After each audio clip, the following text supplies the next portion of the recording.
Hi, everyone. Hope you're well. I hope you've had a good week. We'll get started. I'm not going to keep the video on much tonight just because of this slightly flaky internet connection, but hopefully you'll be able to hear me and hopefully the words will sync with the slides. So I can't believe it. We're already up to webinar 5 in the series. So if I'm stuck with my learning and what can I do, all of the previous ones are now on the school sections of our website. If you need access to those, just get in touch. We'll send you the login password for your school. As always, a bit of a recap to start with.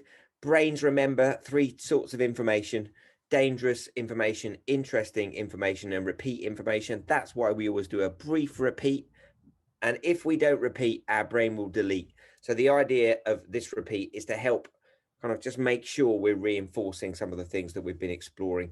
So in great Netflix tradition, previously on building Neuro Ninja in learning and life, we were talking about the response and the react nervous system and asking you the question where you are, where do you want to be, and how do you get there? And we looked at how we move about in that kind of place, how we can move ourselves from one nervous system to another. And the 12 rocks of well-being, big part of that process of moving us from the react system, the sympathetic nervous system, to the parasympathetic nervous system.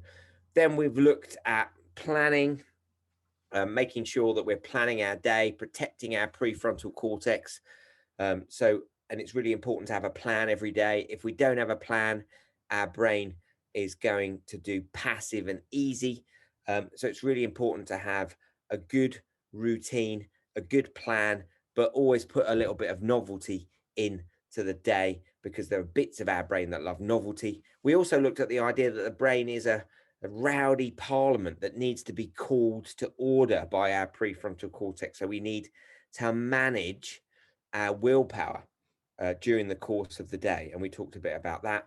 We looked in the emotion webinar about these 3 skills of emotional regulation: emotional agility, managing the idea of hundreds of thousands of emotional experiences in a week, just being aware that our emotion ocean is going to move around; emotional granularity, the ability of the brain to name the emotions it's experiencing; and emotional hygiene.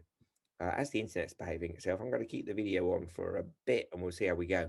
Emotional hygiene, beginning to process our emotions every day by asking ourselves those 3 questions. What happened today?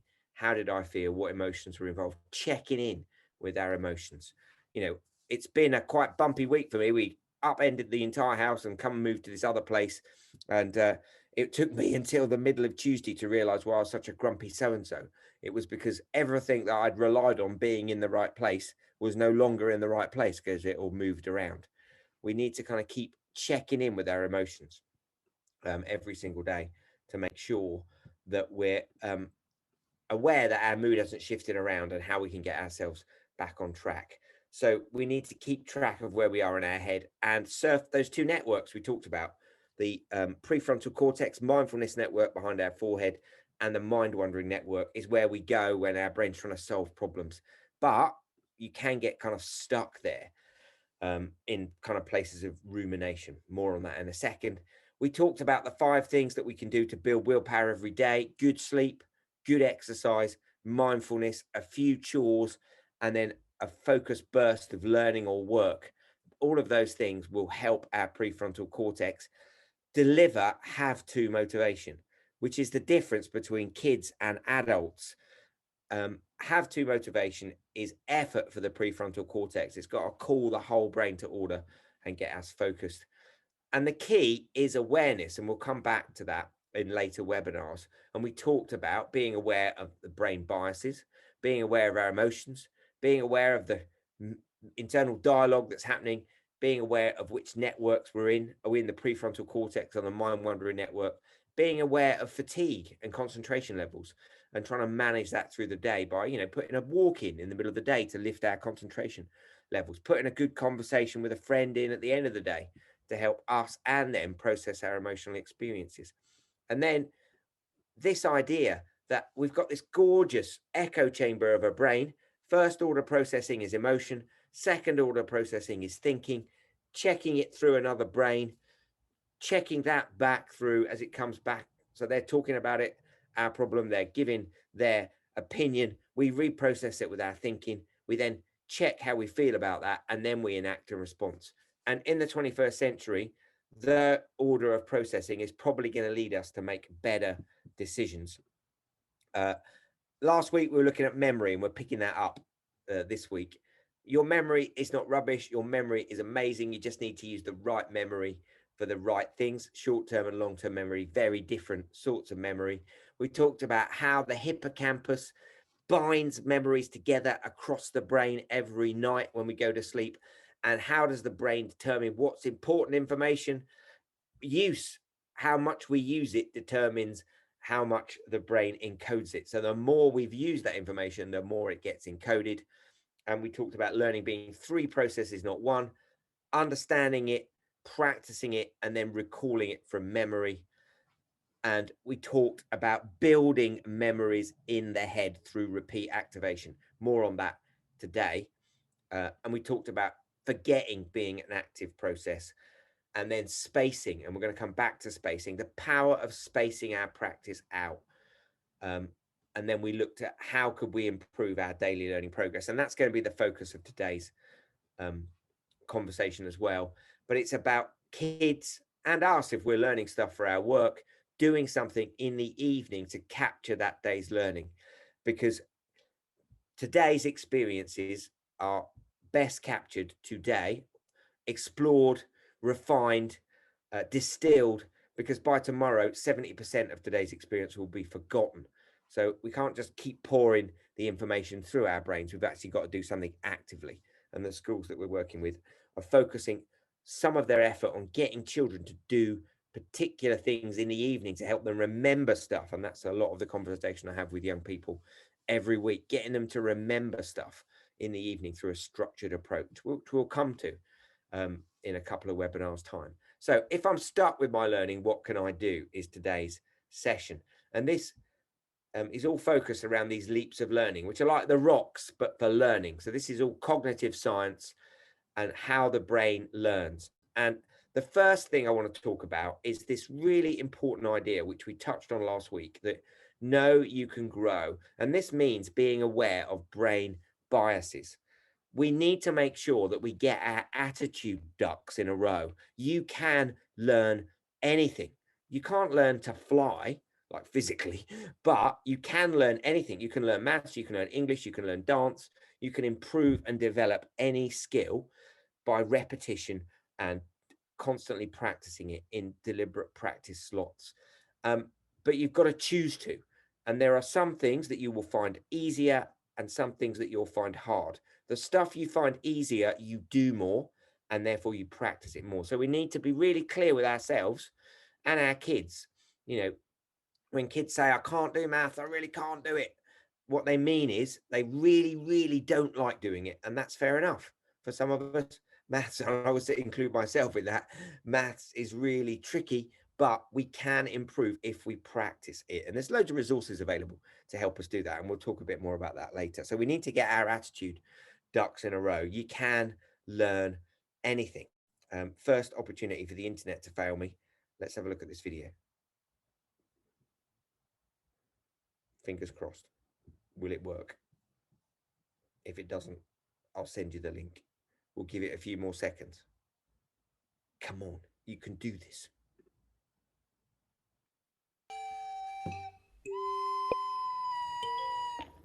Nobody's born smart. We all start at zero. Can't talk, can't walk, certainly can't do algebra. Adding, reading, riding a bike. Nobody's good at anything at first. There was a time when Einstein couldn't count to 10. And Shakespeare had to learn his ABCs just like the rest of us. Thankfully, we're born to learn. Slowly, surely, you stumble, slip, crawl, fall, and fail and fall. Frustrating, confusing, trying, struggling, until one day, you walk. One foot in front of the other, one idea on top of the next, each wrong answer making your brain a little bit stronger. Failing is just another word for growing, and you keep going. This is learning. Knowing that you'll get it, even if you haven't gotten it yet. Because the most beautiful, complex concepts in the whole universe are built on basic ideas that anyone, anywhere, can understand. Whoever you are, wherever you are, you only have to know one thing. You can learn anything. And every time your child says they can't, show them that video. You absolutely can. And just think back of all the things you've learned. There are two categories of learning that the human brain is capable of doing, and we'll talk about both of them. But whenever a brain is learning in action involves pairs. And let me explain what that means. Basically, for a brain to be able to resolve a problem, it needs to be exposed to that problem repeatedly over time. It's not going to solve most problems on the first occasion. So problem and pattern exposure. Basically, we've got to look at the problem again and again and again and again. And your brain will slowly but surely process its way through it. It will need the support of a teacher and some information to help it probe that problem, but it is a pattern and problem solving machine. We need to engage enthusiastically with that problem while we're doing it. Now, if that's a subject we're struggling with, like maths, we need to make sure that we're doing short bursts of exposure rather than long periods of exposure, because our attention will drop off. And that's the next part of pairs. We need to attend with full focus. 5 minutes of full focus is better than an hour of faffing around on our phone and pretending to do our maths, because the more circuits that we get involved gives the brain much more kind of bandwidth in terms of processing that problem. And then we need to stop and then repeat. And then we need to space out our practice over days in a careful way to begin to build up our understanding of that problem and our remembering of that problem. Remember that learning is 3 processes, not 1. So learning is 3 I's, basically. Learning is incremental. It happens bit by bit. If you just look at a child's journey to walk from, being able to kind of hold its neck up to being able to kind of balance itself on its 2 legs and move about, it's an incremental journey that occurs as a result of the brain chucking information out into the world and then watching the feedback. It chucks the information out to the world and it watches the feedback. That's because it's a learning machine. It's constantly checking the input from the output it's given in a kind of serve and turn relationship. And I hope this one plays because it's such a lovely video.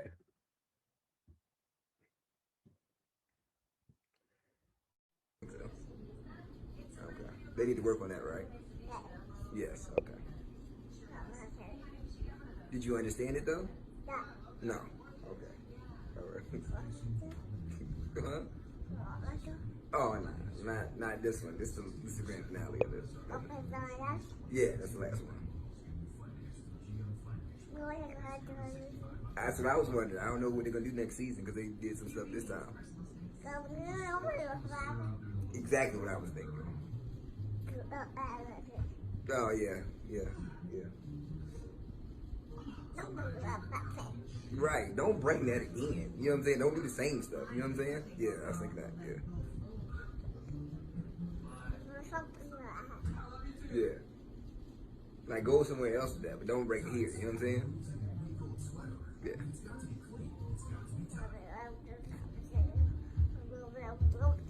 That's what I said. And then it was like, you know what I'm saying? And I was like, what in the world? But don't do it here. You know what I'm saying? Yeah.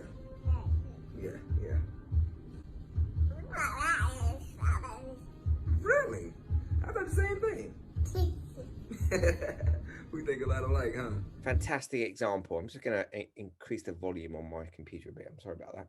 Seems a bit low at the moment. Yeah, it is a bit low. Sorry about that. So basically what we're seeing is serve and return relationship. And obviously that little baby is babbling away, can't speak yet, but is practicing. Their brain is chucking out and then getting a response back, chucking out a response and getting a response back. So basically, I want to talk about this process of serve and return. And it's a bit nerdy, this slide, apologies. But basically, we're looking at the way that your brain develops the strength of its connections. So we have got 86 billion neurons, 86 of these wires in our head. And we now know how spacing our practice out helps brains to learn. So when we're learning something, a neuron is firing, an electrical impulse is moving down a neuron. And when it fires, the neuron produces a chemical, which then travels out to the gaps between it and the neuron next door. So they travel out to these synapses, this chemical.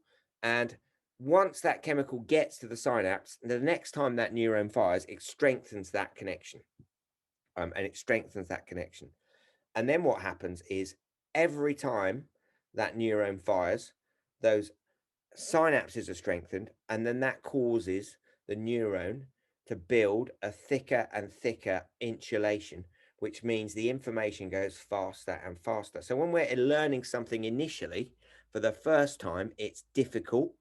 We can't remember it all. It keeps kind of getting stuck. We kind of get locked in. We can't really work our way through the problem. And that's because the information is not moving down the neuron quickly or being passed very strongly onto the next neuron. But as we learn faster and faster, we're thickening that myelin around that neuron. The synapses are strengthening. The information is getting faster and faster and faster. I have seen the Q&A and I have seen the hand up. I will come back to that. Learning is incremental and learning is iterative. So once you've built a particular skill, you can then build the next one and the next one and the next one. As that video said, every concept in the world is built on a much simpler concept, and we can grasp that concept and move forward.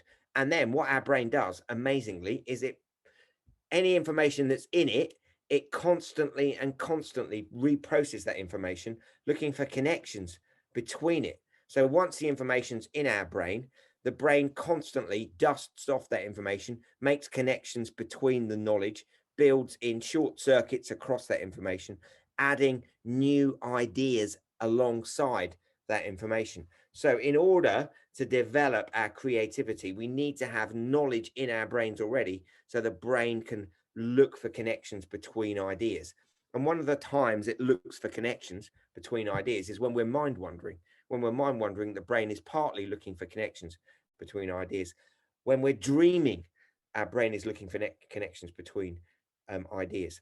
So there are two sorts of information that our brain is able to learn, and they're different, but sometimes we confuse them, and that can be a problem when we're getting stuck with our learning. There's primary biological knowledge. That is stuff that's wired in genetically, that we develop in windows of development, like learning to walk. And then there's a second category of knowledge we'll come on to in a minute. Let's watch some cute babies learning to walk.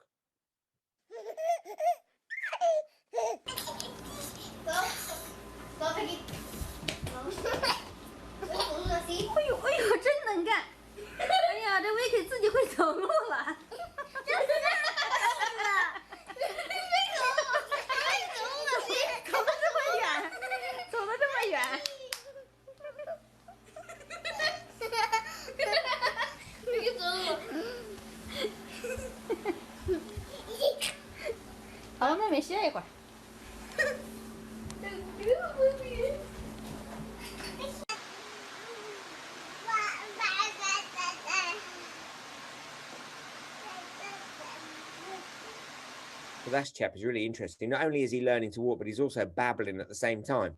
So speaking, walking, recognition, all of those things are wired into the brain. They're going to happen. And then there's a second category of learning, which is secondary biological knowledge. So learning to read and write, that is something that will only happen through practice, practice, practice. And we now know there's lots and lots of examples of how the reading changes the structure of the brain. And there are 5 different areas of the brain that have all got to get connected to each other in order to support us in terms of reading. For example, there's an area here, this green bit here, the orthographic processor. That area of the brain, called the brain's letterbox, used to be decoding the tracks that animals made on the ground. Now we train that area of the brain to learn alphabets and connect phonemes to the shapes of letters. 10,000 years ago, we hadn't invented alphabets. So everyone was unable to read words at that point. So what we've done in the last 10,000 years as a species is invent alphabets, and now we expect our kids to pick up the skill that took our species 2,000 to 3,000 years to develop. We expect our kids to pick it up in 5 years and get upset with them when they don't hit certain milestones at certain points. It's really important to go through the actual process of reading development following the science. There's lots of good information about the importance of phonics, for example, and there's a good set of videos on YouTube, the science of reading basics, that enable us to explore this idea in detail. I won't share that now because I haven't really got time to show it. So where learning is involved, the more attention we pay, the more brain cells are activated, the more we learn. And if it's a subject we're really struggling with, it's really important perhaps to apply our learning as a short burst of learning. So if we're stuck with a learning, what can we do? First of all, we need to remember attitude. We will be able to learn it if we can rock up and practice it. So first of all, the first question, if we're stuck with our learning, to ask is, do we understand the work or ideas that we're working to learn? If not, we need to find a resource to help us get understanding. We're not going to make progress unless we can understand it. And it used to be, I'll just wait to ask my teacher, and you could do that, but there's YouTube, and there's a lot of good quality stuff produced by teachers on YouTube that explains virtually anything. And lots of us use that information all of the time. Even teachers use it to refresh their ideas. And also there's lots of resources that schools have got hold of that will enable students to begin to understand it. But you need to, first of all, ask yourself, do you get it? And if you don't get it, you need to make sure that you get some support to understand it. And then the next question is, have you practiced it enough? Remember that getting it is only the beginning of that learning journey. Practicing it will mean that it gets encoded. And we saw just now how that gets encoded into the structure of our brain. So think about something you're good at. You got good at it for two reasons. You got good at it because you loved it, and therefore you enjoyed doing it, which means you did it a lot, which gave your brain lots and lots of practice, lots of opportunity to build that chemical that strengthens those synapses, lots of opportunities for those action potentials to fatten the neurons so the information passes much more quickly down it. And that's the difference. So be clear, first of all, as a student, which subjects, activities, and topics you love. You will naturally find yourself practicing them more often. You will remember them more quickly, and you'll generally build your understanding more quickly. Because another thing that happens when we're interested in a subject, really focused on a subject, our brain produces a neuromodulator chemical called acetylcholine, and that means those memories are more sticky. So, working with a young person a little while ago who remembered every single Pokemon and their evolved form, but couldn't get their 12 times table. And the reason was they didn't really like maths. They didn't practice their maths very much. They absolutely loved Pokemon and had done it for years, and it was very well encoded into their head. We also need to be clear about which subjects, activities, topics we find less interesting, difficult, or just plain boring, and we'll naturally avoid them as much as we can. So how do we develop a skill or knowledge we're really stuck on? We do have a solution. It's about struggling, but moderating that struggle in short bursts. So think about something you're not good at. You're not good at it for two reasons. One, you don't really like doing it, and you don't get a great sense of enjoyment when you're doing it. That means you don't practice it. That means you don't improve at it. And that means we start telling ourselves stories about that. We generate biases in the brain around, actually, I can't do that. I can't do that topic. I find that really, really difficult. Finding it really difficult is not being able to do it. You can make progress by enhancing your practice. So what's the best way to make progress in subjects we find really difficult? It's to break our practice into small steps, and maybe 10 minutes of practice a day on a subject we're really struggling with is all we can cope with. And that's fine, because those 10 minutes a day add up, particularly because we're spacing our practice out. That means progress is 3 times faster anyway. And we call that little and often learning. LOL. Turn it into a LOL session of 10 minutes of practice each day until the concept is understood and then encoded, and then move on to the next one and the next one and the next one. Like we said, it's incremental, bit by bit, iterative, it builds on itself. And the third I is involved. We need to be involved in the learning. We need to engage ourselves. The bigger the struggle, I mean, look at that face. That is, I don't want to do that face. I was talking to a parent today where the difference between kids and adults is the difference between understanding there's want to motivation and have to motivation. And in order to avoid doing stuff that our brains find difficult, we come up with all manner of excuses. We procrastinate more, we avoid, we have hissy fits, but actually, the bigger the struggle, the shorter and more often the practice sessions need to be, and we will improve. So if we're not struggling, remember that neuron earlier where the action potential hardly made it down the whole length of the neuron.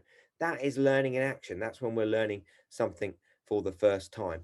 And what we can do is design a deliberate practice slot. Deliberate practice is basically saying to ourselves, I want to improve this aspect of this subject, and I'm going to do it by designing a practice slot. So pinpoint something that you want to improve. It might be keywords in a subject. It might be your times table. It might be certain aspects of the design process in technology. Then remember these 5 steps for deliberate practice. There is the myth out there that everyone who's a genius at something is just born that way. Talent is not enough. You obviously, if you're naturally drawn to something, you practice it more, you get better at that thing. Practice is the difference between being good at something and being great at something. Expert performance is hard work and requires repeat actions. In order to create this deliberate practice slot, we need to break our practice into manageable parts, setting a goal about what we want to achieve by doing the practice, and checking in with ourselves, feedback as we're going along, quizzing ourselves to seeing how we're doing. Now, this idea of deliberate practice comes from this chap, Anders Ericsson, a psychologist from University of Florida. 10,000 hours of practice to be amazing at something. He asked concert pianists, Olympic athletes to fill in diaries to describe what they're doing, and they were doing 4 to 5 hours of practice. We don't need to do that much, 4 to 5 hours of practice a day. We just need to get competent at certain things like our times table, those spellings or whatever. So the parameters for building a deliberate practice slot, it needs to be regular, it needs to be short, and it needs to be separate from other homework activities. We need to be precise about what we're trying to improve. So I want to improve the grasp of my technical knowledge of genetics. I want to improve my skill in quadratic equations. I want to improve my times table knowledge. I want to improve my knowledge of phonemes. I want to improve my use of tenses in French, really specific. We review our progress every 3 or 4 days by being quizzed or tested on it, and we repeat until the skill or knowledge has improved. So regular, short, separate, precise, present, we review it and we repeat it. And it's really important to remember from Kobe Bryant, the basketball player we lost at the beginning of last year, which was a disastrous year in so many different ways. It started with losing Kobe, and then we had the whole COVID epidemic as well. It's not the number of hours you practice, it's the number of hours your mind is present during practice. So if it's just 5 minutes that you can stand of that subject, but you can do 5 minutes every day, 5 minutes is not a long time. Practice, practice, practice will change your amazing brain. So design a deliberate practice session to tackle any barriers to learning and use them to track your improvement. Thank you so much for joining us again. That is how to bust through that moment when you're stuck in your learning. Take the attitude of living in a human brain. You can learn anything. Turn it into a short, little and often practice session. And we'll see you guys next week for session 6. Take care, everyone. Look after yourselves, and we'll see you next week.